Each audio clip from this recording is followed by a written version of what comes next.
Hello everyone. Today we are solving the exercise 4.1. So this exercise has questions from all three methods that we have already studied for calculating the secular trend. So let's look at the first question. So the first question says that the following data gives the production of bleaching powder in 1000 tons for years from 1962 to 1972. तो 1962 से 1972 तक का production दिया हुआ है, ये 1000 turns में है, ठीक है. Now fit a trend line by graphical method to the above data. So the first step over here is to plot all these values against each other. तो हम ईयर्स को प्लॉट करते हैं एक्स एक्सिस पे और हम production को plot करते हैं ऑन द वाई एक्सिस. उसके बाद हम एक जनरल ट्रेंड ऑब्जर्व करेंगे कि क्या ये डेटा इंक्रीज हो रहा है, कि क्या ये डेटा डिक्रीज हो रहा है, और फिर उसके हिसाब से हम एक ट्रेंड लाइन, सबका अपना अपना बनेगा लेकिन ऑफकोर्स सबका डायरेक्शन सेम होगा. Okay, so first step is of course कि हम ग्राफ बना लेते हैं. तो पहले तो मैंने ये बना के रखा हुआ है ऑलरेडी. अभी ये सब जो डॉट्स हैं वहां पे हमें लिखना पड़ेगा कि what is the year. So year this is 1962, 63 and I'll write all of this now.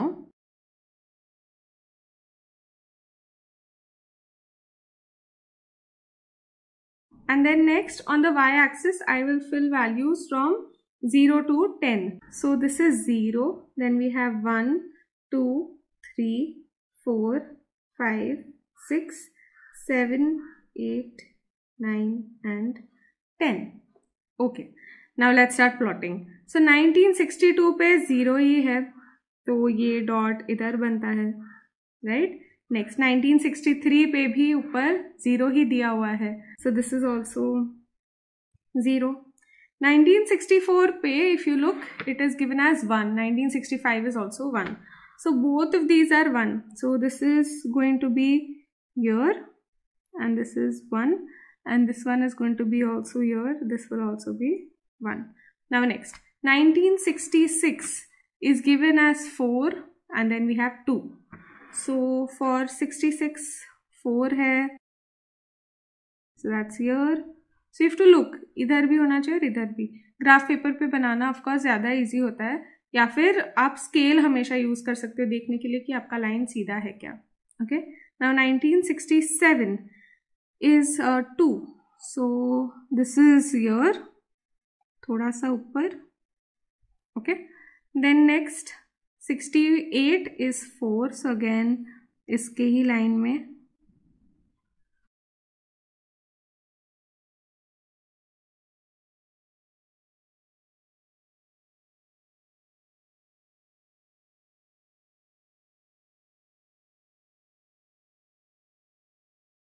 And with this we have finished plotting all the points. Let us write the scale also. So here I have taken that 1 centimeter is equal to 1000 tons of production on y-axis. एक एक लिया है ना हमने, so 1000 लिख सकते हैं.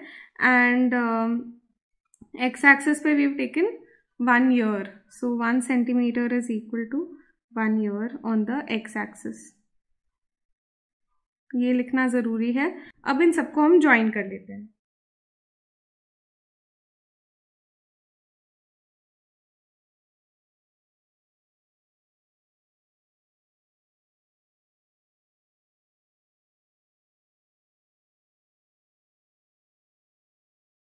Now if you look at this graph, तो ये ओवरऑल इंक्रीज हो रहा है. ओके, लाइक ये बीच बीच में नीचे तो जा रहा है बट ओवरऑल इंक्रीज हो रहा है.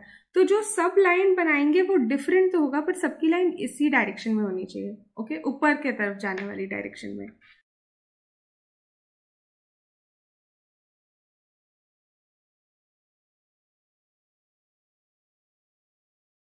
Okay, so I hope you understood this question.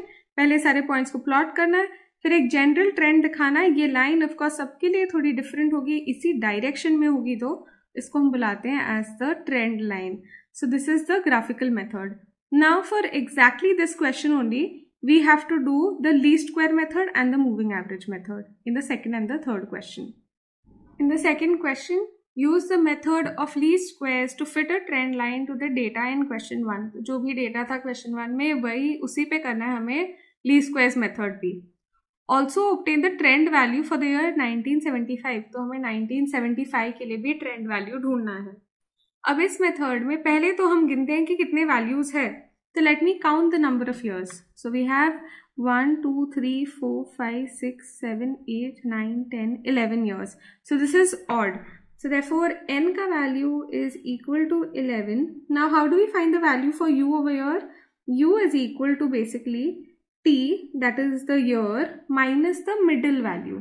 यहाँ पे middle value will be the 6th value, right? 11th के लिए तो 5 इधर तक है, तो ये है 6th value, ये है अपना middle value. तो इसको subtract करते हैं. 1967 divided by h होता है ना. अभी h क्या है? h is the gap between two consecutive years. यहाँ पे 2 सालों के बीच में gap क्या है? It is 1. तो हमें 1 से डिवाइड करना है.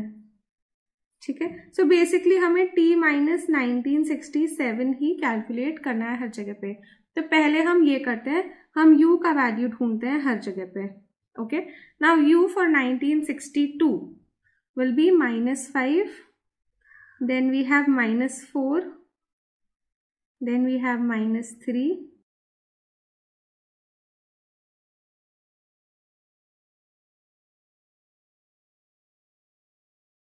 ऐसे करके हमने u का कॉलम भर दिया है.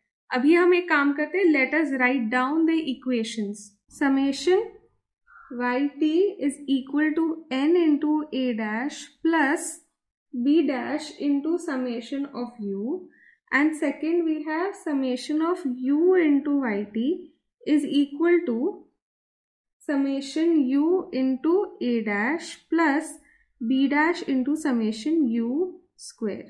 Okay, so now we have to find u square and u into yt. So let's do that. Let's make those two columns. So first of all let me find u square and then I'll do also u into yt.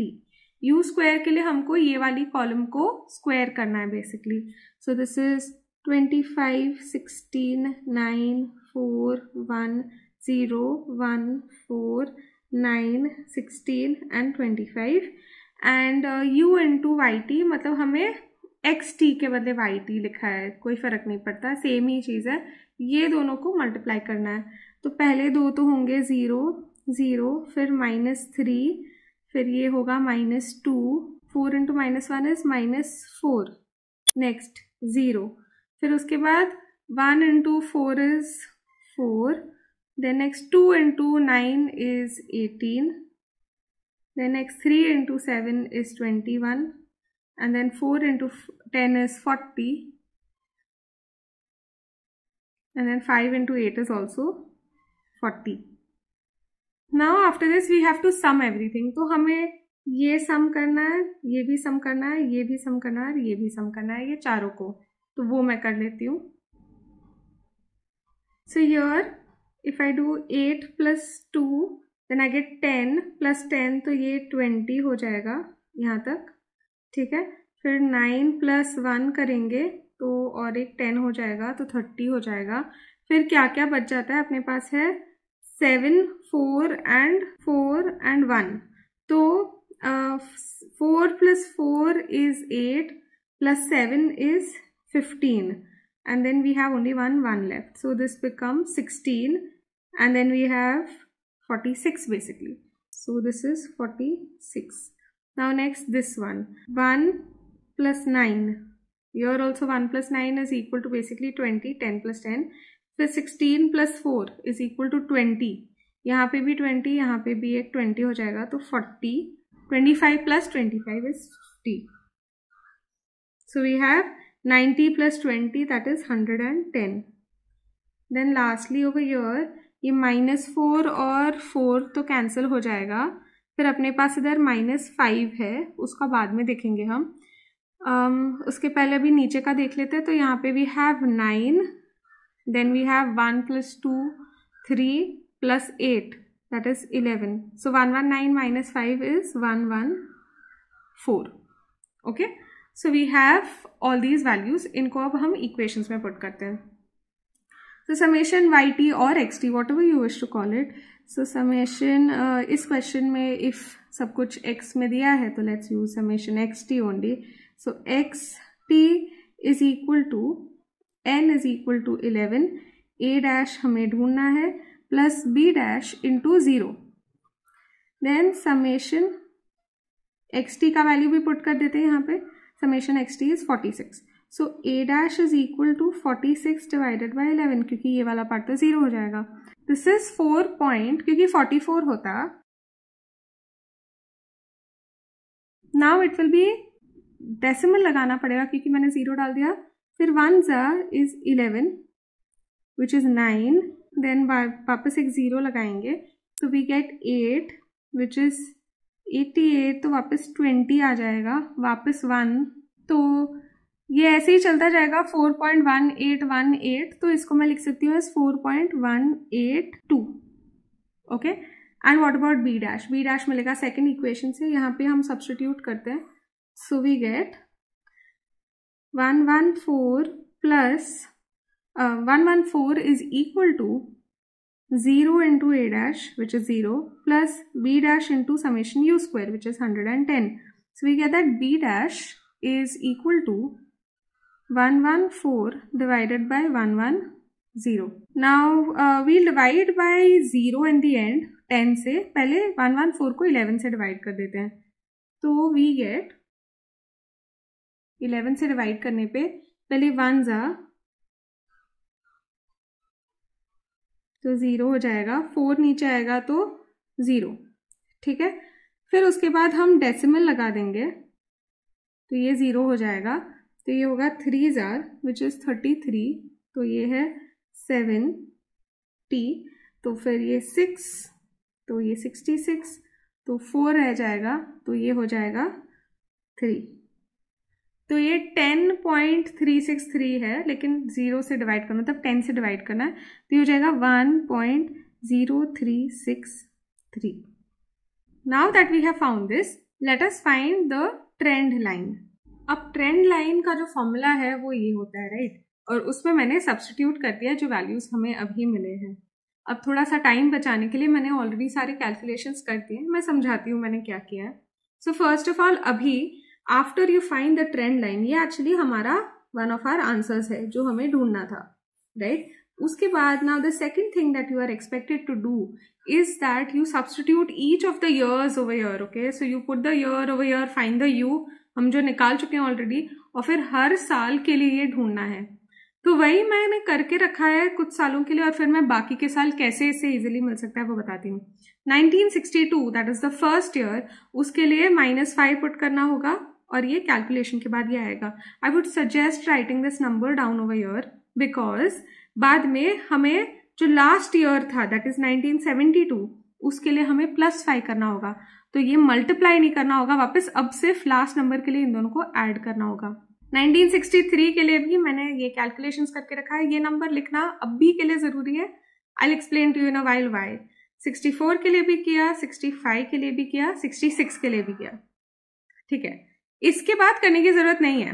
अब ये जो सारी values है वो हम table में लिखते हैं पहले.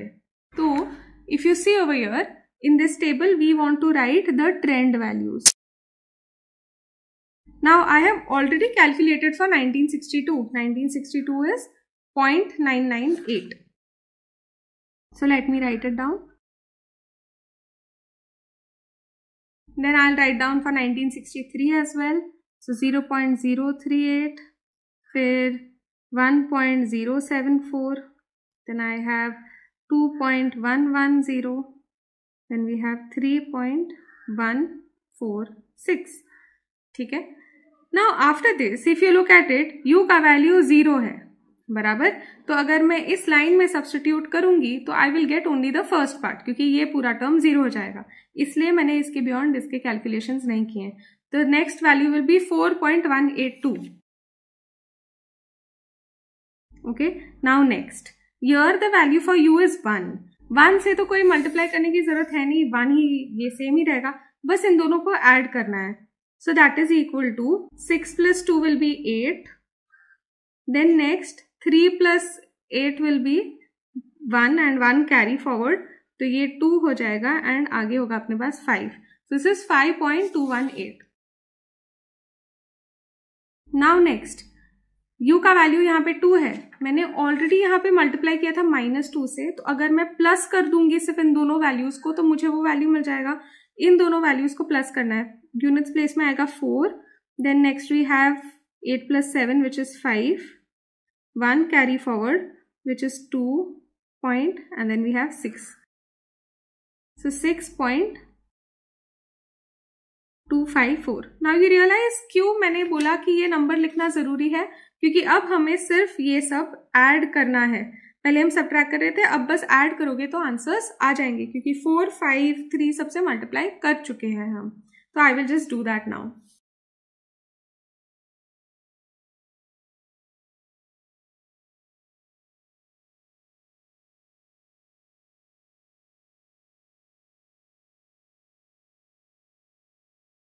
Okay, and with that we have written down all the trend values. So this is the second thing that they expect from us, is to write this. Now the third thing that they have asked us is find the trend value for the year 1975. उसके लिए specially हमें उस line में 1975 substitute करना पड़ेगा. So here I have put 1975 in the line and now let's do this calculation. So this is, the difference is 8. तो हमें 1036 को 8 से मल्टीप्लाई करना है. So that is 8288 and with a decimal we will have to put it.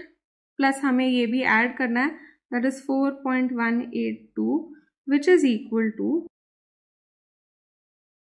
12.470.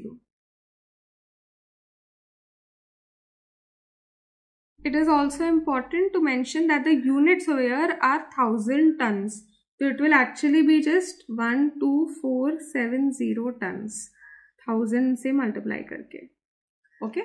In the third question, we want to obtain the trend line for the above data using 5 yearly moving averages. तो हमें 5 yearly moving averages use करना है. तो पहले हम ढूंढते हैं 5 yearly moving total.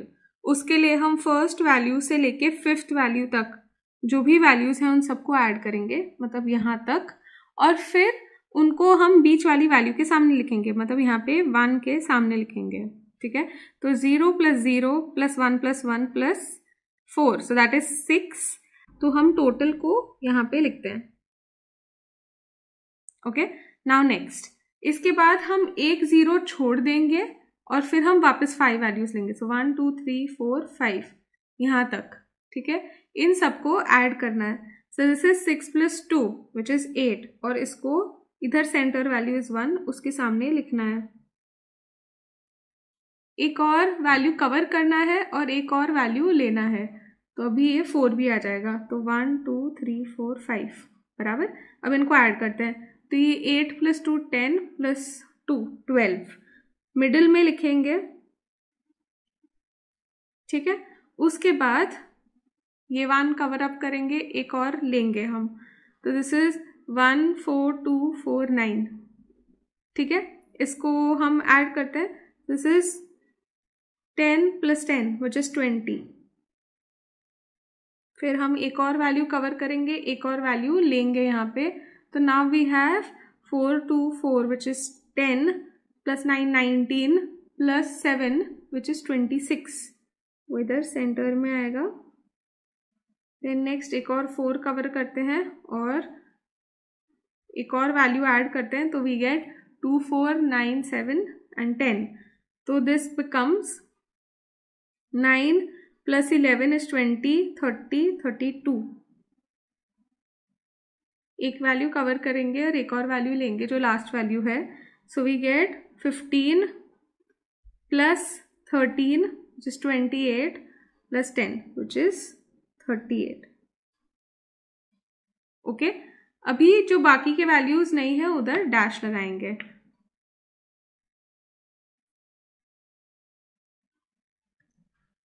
Okay, now इसके बाद next column is 5 yearly moving averages, जो हमारे ट्रेंड वैल्यूज हैं.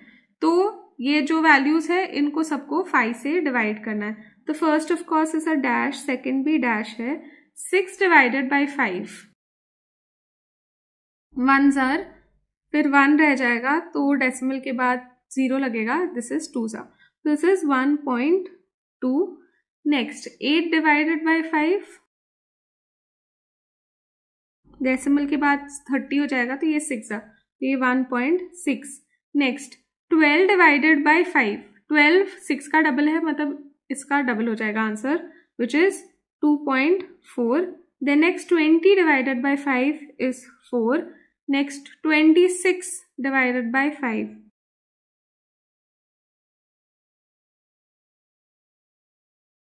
5.2। Next 32 divided by 5, which is equal to 6 r, and then 2 रह जाएगा तो डेसिमल के बाद 4, तो 6.4, and last 38 divided by 5, which is equal to 7 r 35, 3 रह जाएगा, डेसिमल के बाद 6 हो जाएगा, दिस इज 7.6। बाकी दोनों जगह पे भी डैश डैश लग जाएगा। So these are the trend values from the 5 yearly moving averages. In the next question, we are given a table, इसमें हमें year दिया और index दिया है और हमें इससे ट्रेंड लाइन ढूंढना है by the graphical method. So for that we have to plot all of this on the x axis the years and the index on the y axis. फिर हमें उनको ज्वाइन करना होगा सारे पॉइंट्स को और फिर हम ट्रेंड लाइन बनाएंगे। तो पहले तो x axis और y axis पे सारे पॉइंट्स लिख लेते हैं। So first of all we have 1976. Then we have 1977,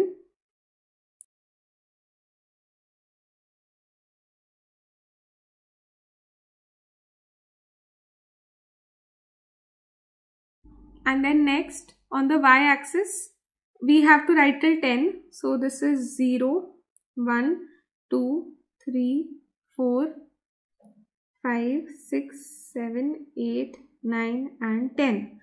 And you can write the scale also, that 1 centimeter is equal to 1 unit on y-axis and 1 centimeter is equal to 1 year on x-axis.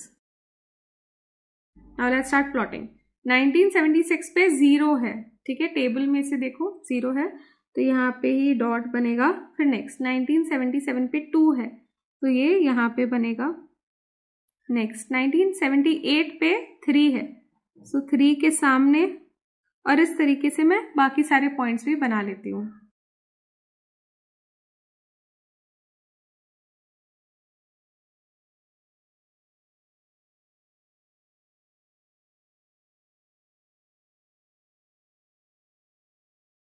Once you have plotted all the points, अब इनको join कर लेते हैं। Be very careful while joining कि next year का ही कर रहे हो, कोई और पॉइंट नहीं ज्वाइन कर रहे हो मिस्टेक से।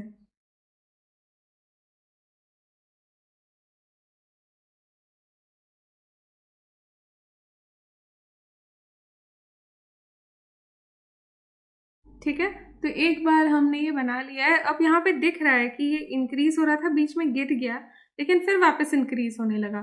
तो इसका जो ट्रेंड लाइन है वो भी हम ऐसे ही कुछ बनाएंगे। ठीक है, so let us draw that.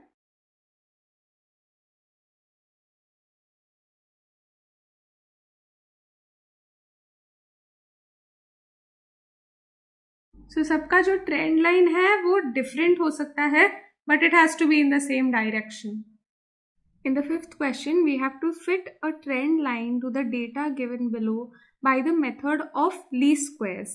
ठीक है, तो least squares मेथड से ये क्वेश्चन सॉल्व करना है और हमें ट्रेंड वैल्यू 1987 के लिए भी ढूंढना है।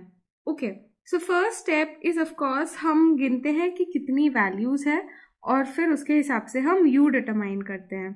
सो this over here is R t, this over here is R yt.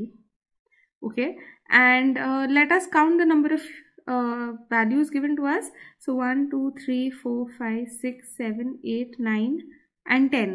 So n is equal to 10. The difference between each year is 1.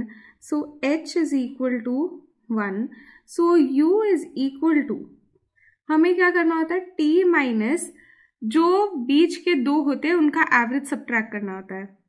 तो इधर बीच के दो कौन से होंगे, अगर 10 वैल्यूज है तो अगर मैं 4 ऊपर से निकाल लूँ और 4 नीचे से, तो बीच में 5th और 6th ये मिडिल वैल्यूज़ होंगे।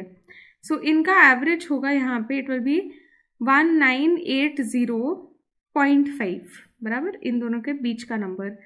तो we will have to subtract 1980.5, but if I subtract every number I am going to get 0.5 जैसा नंबर, वो ज़्यादा कॉम्प्लिकेटेड होगा। तो इसलिए हम क्या करते हैं, हम डिवाइड करते हैं हाफ से, हम h से डिवाइड नहीं करते, हम हाफ से डिवाइड करते हैं। तो we get that u is equal to 2t minus इसका डबल। सो 1980 का डबल करना होगा पहले, तो फिर +1 कर देंगे।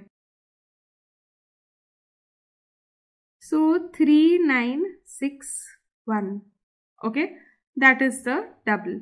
So now let us find the u for each of these values.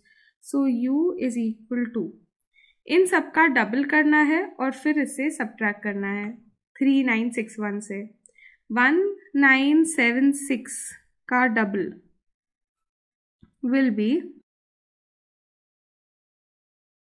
3952, इसमें से हमें 3961 सब्ट्रैक्ट करना है, तो ये 9 ज़्यादा है, so it is -9, okay.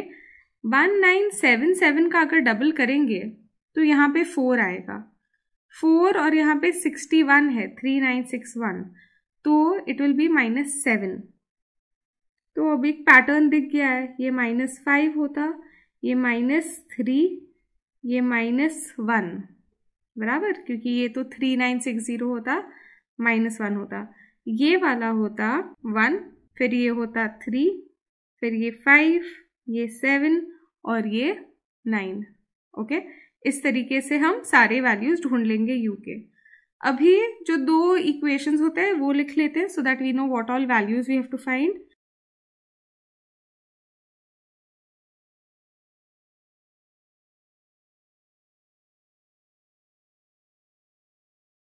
Okay, so I have to find u square, I have to find u into yt. Okay, now u square is equal to,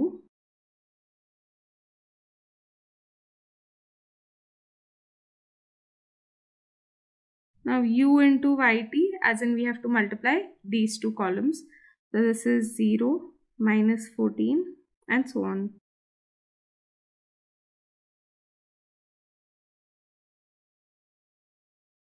Okay, and now that we have found all of this, we have to add all these columns. So we have to find the sum of yt, u square and u into yt. तो इसको add कर लेते हैं पहले। तो ये of course ये 0 होता है, ठीक है। अब ये वाला कर लेते हैं, तो 49 + 1, 49 + 1 तो 100 हो गया, 100 प्लस ये 50 तो इधर ही हो गया 150। 81 + 9 इज 90 और ये भी होगा 90, तो वो हो जाएगा 180, सो that is 330। Next let's look at this column. तो ये -15 और 15 0 हो गया। फिर उसके बाद हमारे पास -14 और 4 है, तो ये -10 हो जाएगा, ठीक है। और हमारे पास एक -9 और -2 भी है, तो -9 और 40 अगर मैं कंबाइन करूँ तो ये 40 हो जाएगा। और अब सिर्फ एक -2 बच जाता है, तो उसको बाद में हम डील करते हैं उसके साथ। तो पहले तो -10 40 30 हो जाएगा, 30 + 30 60, 60 + 90 150, और 150 में से मुझे -2 करना है, that is +148। Okay, and let's add this column also now. So this is 3 + 3 + 4, that is 10. Then we have 6 + 2 + 2, that is 20, ये 30, और अब रह गया है बस 12, तो that is 42. ओके, अभी इसके बाद हमें इसमें सब्स्टिट्यूट करना है इन 2 इक्वेशंस में, and we have to find the value for a dash and b dash. So once I have substituted everything in the equations, I get that A dash is equal to 42 divided by 10, which is equal to 4.2, right? And B dash is equal to 148 divided by 330, which is equal to, पहले हम 148 को 33 से divide कर लेते हैं, उसके बाद हम एक डेसिमल पॉइंट आगे शिफ्ट कर देंगे 10 से डिवाइड करने के लिए. तो 148 डिवाइडेड बाय 33. सो पहले तो ये फोर्जा सोच सकते हैं. तो लेट्स सी 33 इंटू 4, क्योंकि 30 इंटू 4 120 होता है ना, तो लगभग वैसा ही कुछ होगा. तो ये 132 आ रहा है. So this will work. This is 132. 16 रह जाता है, डेसिमल लगा देते हैं तो 160 हो गया. तो अगर इसमें ऐड कर दूंगी मैं 33 तो ज़्यादा हो जाएगा, तो मुझे इसलिए वापस 4 सा ही करना पड़ेगा. तो this is again 132. This is 28 and decimal है करके ये 0 हो जाएगा. 30 एंड 280. तो 270 जाता, लेकिन 9 जा होता तो वो तो एक्चुअली बड़ा हो जाएगा. तो वील हैव टू डू 8 जा. 8 जा मतलब इसका double, which is equal to 264. तो वील डू दैट. सो 8 जा is equal to 264, which is equal to 16 again. So 160 हो जाएगा. सो अगेन 4 जा.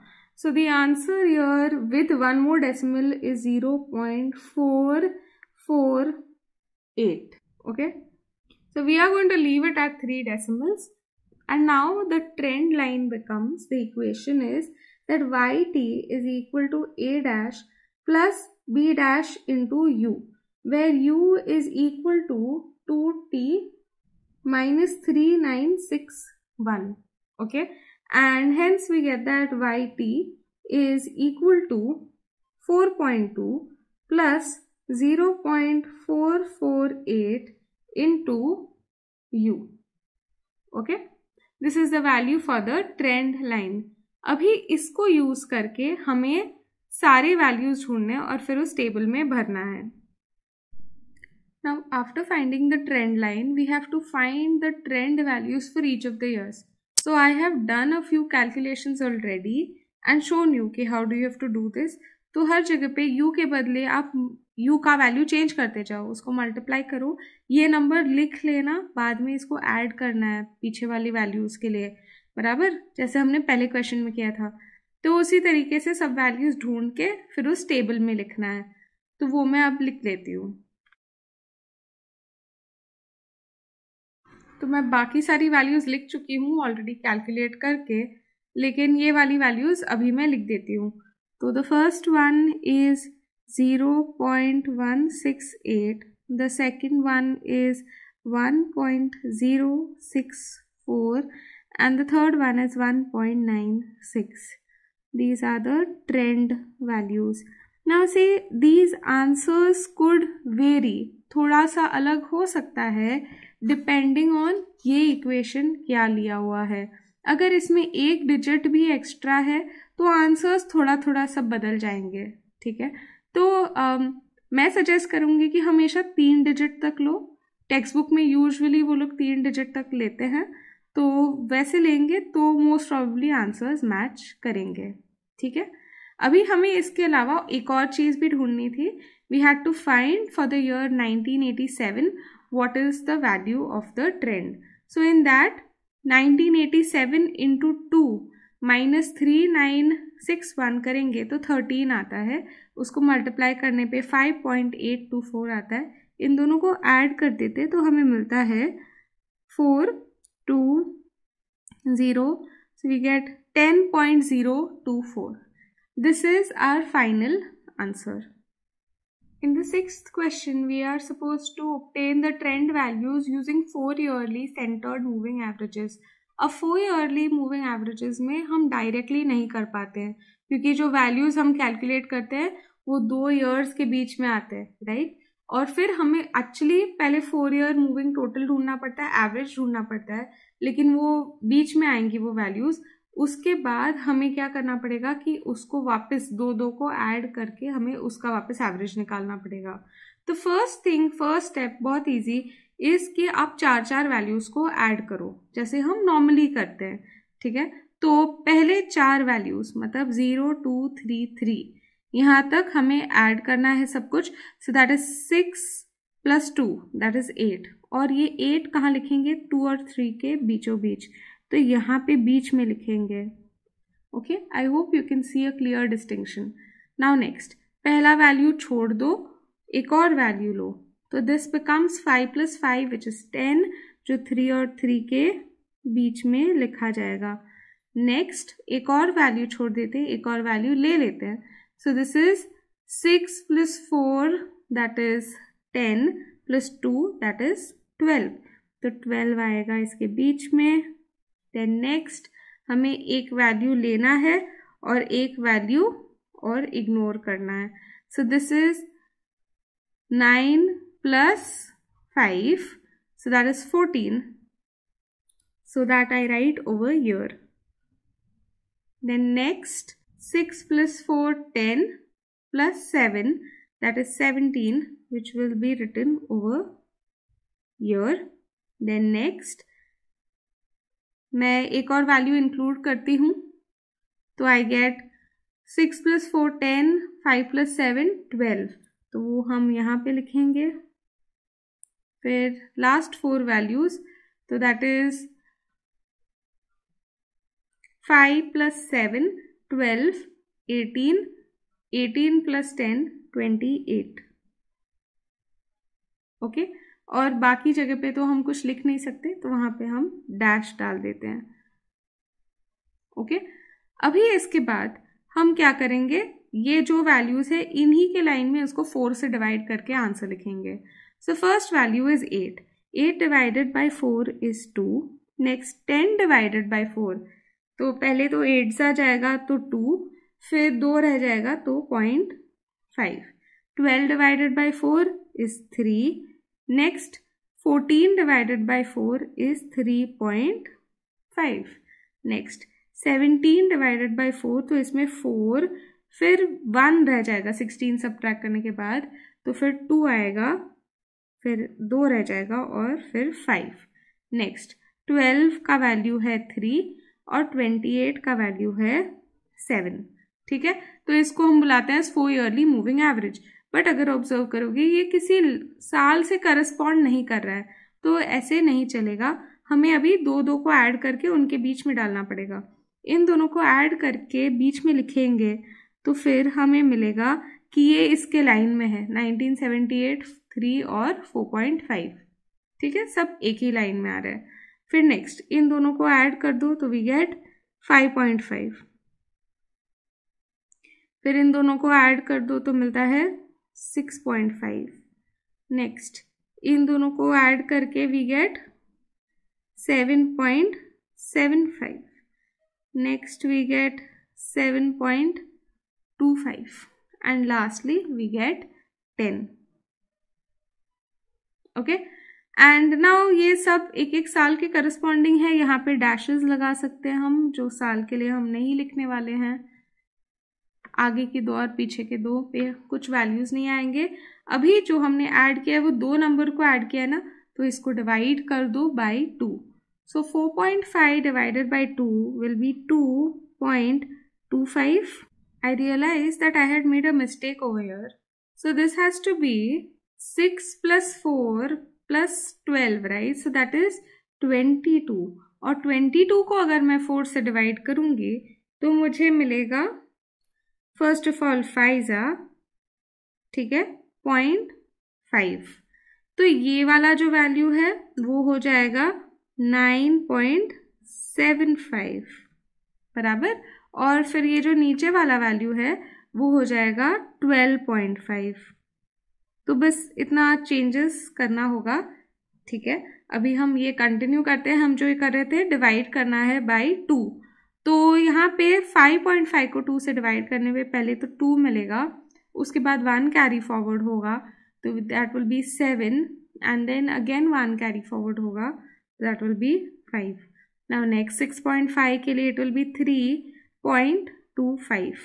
Next 7.75 के लिए we will get 3, 1 carry forward तो 8, फिर वापस 1 कैरी फॉरवर्ड तो हमें मिलेगा 7 और फिर 5.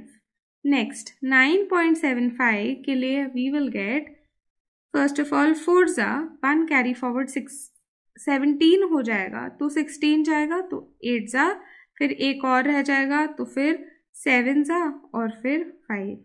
एंड लास्टली 12.5 के लिए हमारे पास होगा 6.25. ओके, जो आंसर टेक्स्ट बुक में है वो गलत दिया हुआ है. Okay, so now in the next video we will solve the rest of the questions.